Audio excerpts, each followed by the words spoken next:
There is something your cat has been waiting for you to do. Not for days, not for weeks, for as long as they have lived beside you.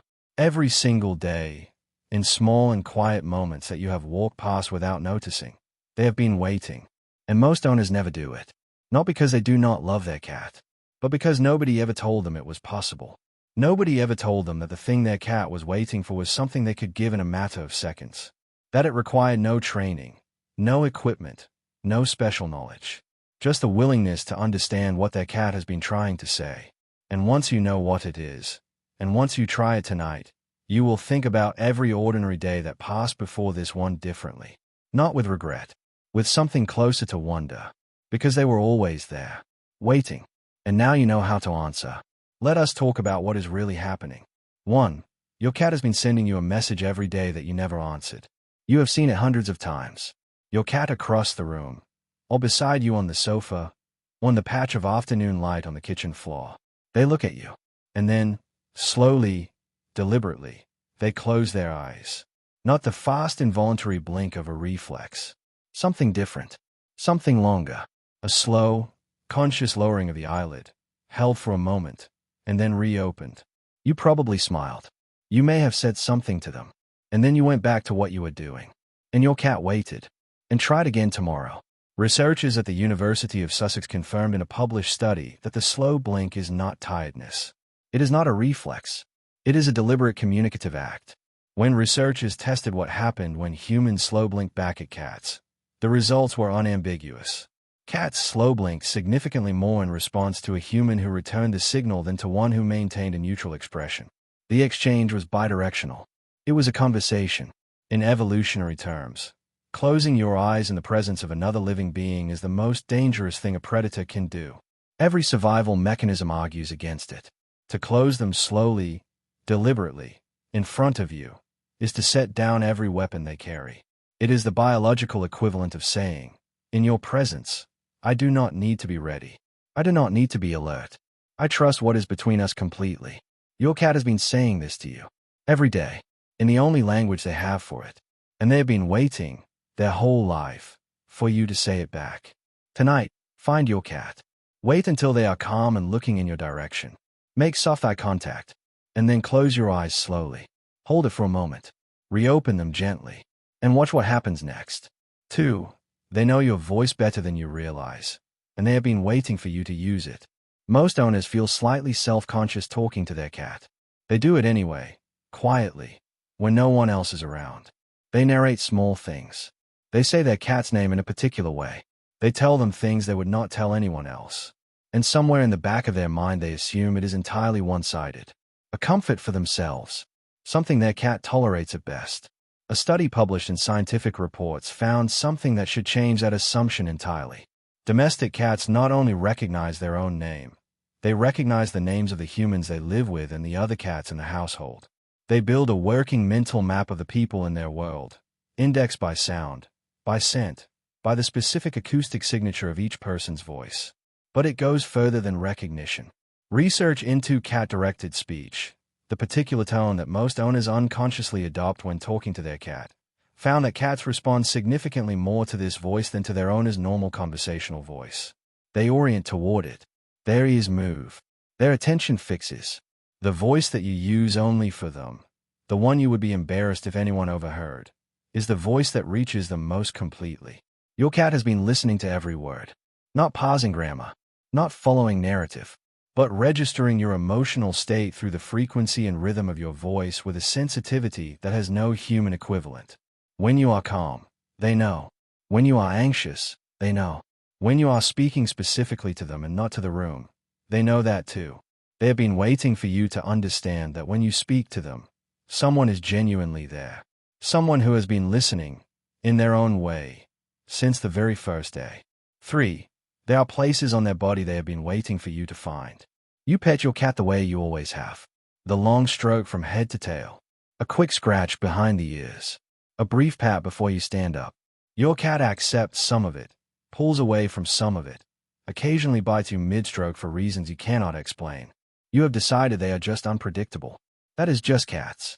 But the unpredictability has a reason. And understanding it changes everything. Research into feline tactile preferences identified something almost no cat owner knows. Cats have specific neurological contact points where touch triggers an immediate release of oxytocin and a measurable drop in cortisol. The base of the ears, the cheeks along the whisker pads, the area just beneath the chin. These are the exact locations where cats groom each other in bonded pairs, where feline trust is physically exchanged. When you make contact with these points, you are speaking the tactile language of feline intimacy. The language that says, "You are mine and I am yours," and this contact is proof of it. The long stroke down the back that most owners default to activates a different neural pathway entirely, one associated with arousal and overstimulation, which is why cats sometimes bite mid-stroke without warning or signal. It is not mood. It is neurology. And if this is changing the way you see your cat right now, go ahead and subscribe. Every video on this channel is built around what the science actually says, not what we assume. What we cover next is something most owners overlook every single day. 4. They've been watching your face and waiting for you to watch theirs. Studies into feline social cognition found that cats, when faced with an unfamiliar or ambiguous situation, turn to their owner's face before they respond. Not to the thing that alarmed them, not to the sound or the movement, to their owner's face. They are reading your micro-expressions, the tension around your eyes, the set of your jaw, before they decide how to feel. If your face is calm, their alarm level drops. If your face carries tension, they escalate. You are, whether you know it or not, their primary emotional reference point for how the world is to be interpreted on any given day. This means something practical. The next time your cat is unsettled by something, before you speak, before you reach for them, before you do anything, look at them. Hold their gaze with a soft face. Let your expression carry what you want their nervous system to receive. Calm, safe, fine. They have been reading your face since the first day you shared a space. They have been waiting for you to read theirs back with the same intention. 5. They have been waiting for you to simply stay. This is the simplest one, and in some ways the most important. Research measuring cortisol levels in domestic cats found that cats left alone show elevated stress hormones that persist for extended periods. The house is quiet. The one presence that makes their nervous system function differently is gone, and their body registers that absence in measurable, biological terms. When the bonded person returned, cortisol dropped, heart rate slowed, the body returned to baseline, and the speed of that return was directly proportional to how secure the bond between them was. A cat with a deep, settled bond resolved back to calm quickly, because their nervous system trusted completely that the source of their safety was back.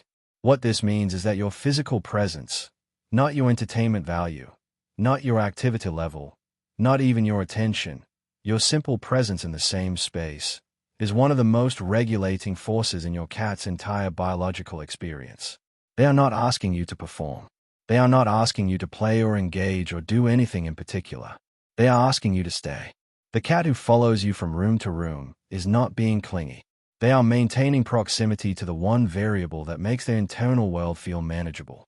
You, simply you, in the room, doing nothing special. They have been waiting their whole life for you to understand that being there, just being there, is already everything. 6. They have been waiting for you to let them choose the moment. Most owners approach their cat. They reach down. They initiate contact. They pick them up when they want to hold them, stroke them when they want to stroke them, engage when they want engagement. And when the cat tolerates this, they call it affection. When the cat pulls away, they call it mood. But cat behavior research consistently shows that interactions initiated by the cat produce measurably better outcomes for the bond than interactions initiated by the human. Lower cortisol, more sustained contact, more frequent return. A cat who chooses to come to you is a cat making a decision. They have assessed the moment, assessed their own state, assessed yours, and concluded, now, this is when I want to be close. And that decision, made freely and acted on, is the bond expressing itself in its most authentic form. What this asks of you is a particular kind of patience. Not passive, not indifferent, but present and available without agenda. The willingness to be in the room and let them come when they are ready. The willingness to wait for them to choose you, rather than choosing for them. It sounds small, but for a cat, it is everything. It is the difference between a presence that imposes and a presence that invites. And the one they have been waiting for, their whole life, is the one that simply leaves the door open and trusts them to walk through it. 7. When you finally do these things, notice what happens. It will not be dramatic. It will not look the way love looks in the stories we tell about animals. There will be no leap across the room, no overwhelming display. It will be a slow blink returned, a chin leaning harder into your hand, a cat that settles not just near you but against you, a purr that starts before you have even made contact, because you walked into the room and they already knew. These are the things your cat has been waiting to give you. The small, unhurried, completely genuine signals of a nervous system that decided, after careful observation across your entire life together, that you are worth trusting, worth returning to. They were not waiting for grand gestures. They were waiting for the small specific things that told them you were paying attention, that you spoke enough of their language to hear what they were saying. You do now. If you watch this and there is a cat somewhere in your home right now, go find them. Sit near them. Let your face be soft. Close your eyes slowly and reopen them. And wait. What happens next has been waiting to happen for a very long time. Every video on this channel begins the same way, with a question most cat owners have never stopped to ask. And then we go looking for the real answer.